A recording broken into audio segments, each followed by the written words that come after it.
Hello everyone, and welcome back to Trojan Crier. We're in the midst of November, which means Christmas is right around the corner, but Thanksgiving should not be overlooked.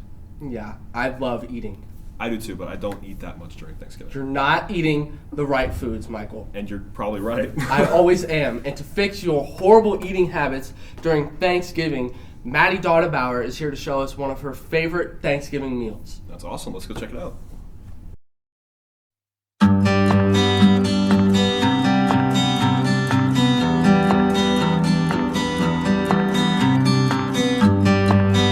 Hello everyone, I'm Maddie Donabauer, and today I'm going to be teaching you how to make a family recipe known as cranberry salad. So your first ingredient is cranberries. What you want to do is measure out a pound and then rinse them and make sure you take out all the mushy ones and then make sure you dry them very well, and then you're going to put them in the food processor until they look something like this. And you're going to add them to your bowl. Next, you're going to add 1 large can of crushed pineapple drained well. Next, you're going to add in 1 cup of white sugar. Next, you're going to stir this and let it set for an hour to overnight.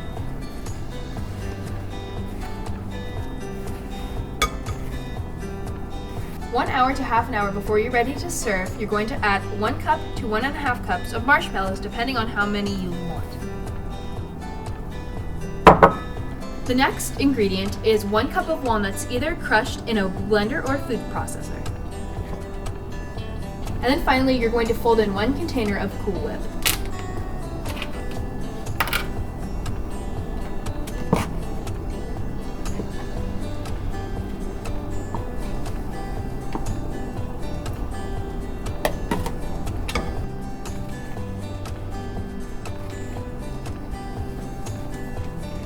And now you have your cranberry salad.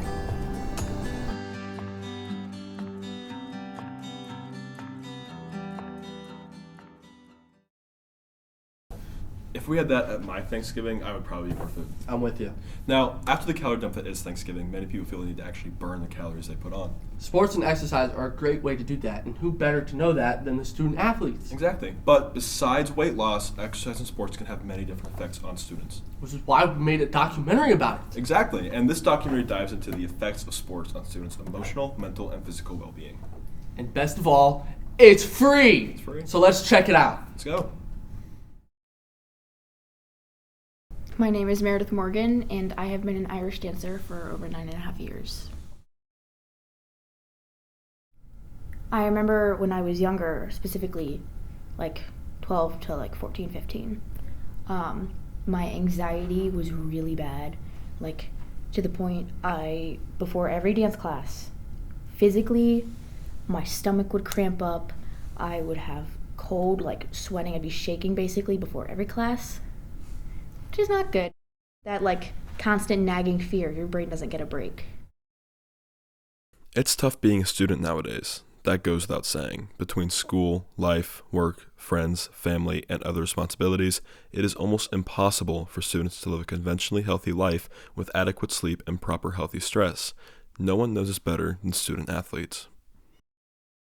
But with mental health in general, these stressors, I believe that they're the main root of my anxiety, which eventually turned into depression, which I'm a lot better now, but really spiraled when COVID hit again. COVID ruined messed up a lot of things for a lot of people, the whole world.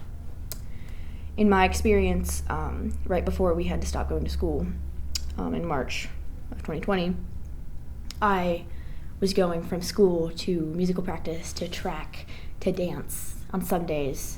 I had barely any time to myself, any moments to think, and then it all stopped. Everything stopped, and I couldn't function. I couldn't function with those breaks that having not that much to do, and I spiraled. I have never gotten worse grades than that. I have never been in a worse place than that time. And I think part of it is from having to combine all of that and not having the moments to breathe and not being used to those moments to breathe. And I think I feel like trauma is not the right word, but now, after that whole experience, I find it harder to commit to things. However, despite the negatives, Morgan said that there are still some positives. But there's also healthy stress because I've learned to deal with I don't have stage fright. I'm used to having to go out and improvise or perform, and it's gotten a lot easier, and that's helped me grow. And I've learned so many different ways and tactics of dealing with authoritative figures and things that aren't fair, and there's so many different skill sets I've learned from being exposed to this type of stress and the type of work we do, I guess. So it's hard, but I would say, looking back over my entire dance career, there, in my experience, was more unhealthy stress than beneficial stress. Senior Alex Hayden rounded out his latest cross-country season with 2 records on his shoulders, one for smashing the high school boys record by 20 seconds and another for helping lead his team to states.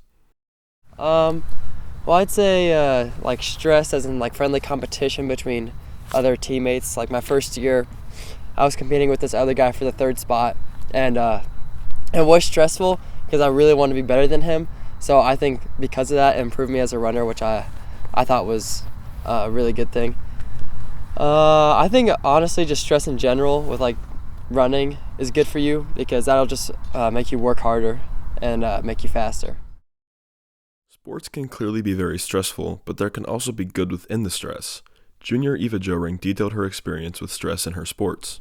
For school, it makes it kind of difficult. Being 2-sport athlete in the same season is kind of difficult, getting all my work done, plus practice after school and games every day of the week. That part's kind of hard, but along with family, it doesn't really affect it that much. My family's kind of busy to begin with, so it doesn't really change it. Being a multi-sport athlete is very difficult even if you aren't playing 2 sports in the same season. Senior Jack Gregory, who just finished his football season and is gearing up for basketball, told us how his experience doing 2 sports has developed. I wouldn't change anything about that because I've always enjoyed sports, but I'd say school-wise and stuff, it makes it hard because sometimes you want to go study and you have to get to practice first, and then you're tired when you get home, but it's definitely not impossible to persevere through those things, but it is a little more stressful, I'd say, than just being able to go home and get that stuff done right after school. I'd say a lot of times it's healthy because it puts you into positions where you have to learn from them and adapt to your situations, so you pick up on new things and different ways to do things, so it's a good kind of stress, I'd say. Stress can be seen as both a positive and a negative. It really just depends on who you talk to and how stress has affected them. There are many ways that sports can cut back on stress, but sometimes that stress is healthy and good for the student. I feel like it's just healthy all around. I guess it depends on what kind of stress you get, but I feel like mainly sports stress is more healthy than stress from, let's say, school homework or something. But I'd say stress in sports, if you want to be a better competitor, if you want to take the sport seriously and continue with it, then I'd say stress from sports would be healthy compared to any other stress. So yeah.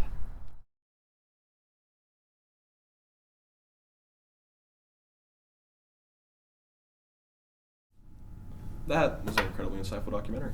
It was. And sports had a lot more effect on students than I would have imagined. Yeah, I didn't know about half the stuff that students who did sports actually went through. It's crazy.